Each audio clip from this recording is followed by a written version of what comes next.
ក្មេងប្រុសបានតាមម្ដាយទៅផ្សារទិញសាច់តែបែរជាលួចចាប់អារម្មណ៍នឹងកាំជួយរូបជាមដែលព្យួរនៅតូបលក់សាច់កូនចង់បានអីខ្ញុំថាខ្ញុំចង់បានកាំជួយរូបជាមនោះពេលត្រឡប់មកវិញក្មេងប្រុសបានយកកាំជួយរូបជាមមកដុសលុញជាច្រើនដង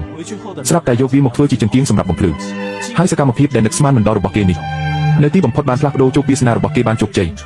ក្មេងប្រុសនោះឈ្មោះជាអ៊ីនកើតនៅក្នុងគ្រួសារក្រីក្រណាស់ប៉ុន្តែការស្រេកឃ្លានចំណេះដឹងរបស់គេខ្លាំងមែនទែនរាល់ពេលញ៉ាំបាយហើយជឿអ៊ីនតែងតែចាប់សៀវភៅឡើងរត់ទៅក្រៅទ្វារភ្លាមប្រណាំងជាមួយពេលវេលាដើម្បីដេញតាមកាំរស្មីចុងក្រោយនៃព្រះអាទិត្យសង្ឃឹមថានឹងបានអានសៀវភៅបន្ថែមទៀតបន្តិចជិតដល់ចូលឆ្នាំថ្មីហើយឪពុកម្ដាយកំពុងព្រួយបារម្ភពីជីវភាពគ្រួសារម្ដាយចង់ទិញសម្លៀកបំពាក់ថ្មីឲ្យកូនតែគ្រួសារពិតជាគ្មានប្រាក់សន្សំសេះសល់ទេគ្រួសារយើងឯណាមានលុយធ្វើសម្លៀកបំពាក់ម្យ៉ាងវិញទៀតដល់រដូវវស្សាហើយផ្ទះក៏ត្រូវជួសជុលដែរខ្ញុំបានគិតទុកជាមុនហើយអ្នកចង់និយាយថាលក់ជាមែនទេគួរឲ្យស្ដាយណាស់ប៉ុន្តែដោយសារតែតម្លៃទីផ្សារមិនល្អឪពុកលក់ជាបានលុយត្រឹមតែទិញម្ហូបសាបសាមញ្ញមួយចំនួនប៉ុណ្ណោះលុយដែលនៅសល់ស្ទើរតែមិនគ្រប់គ្រាន់ដើម្បីឆ្លងកាត់រដូវរងាម្ដាយក៏សម្រេចចិត្តយកធនធានទាំងនេះមកត្បាញក្រណាត់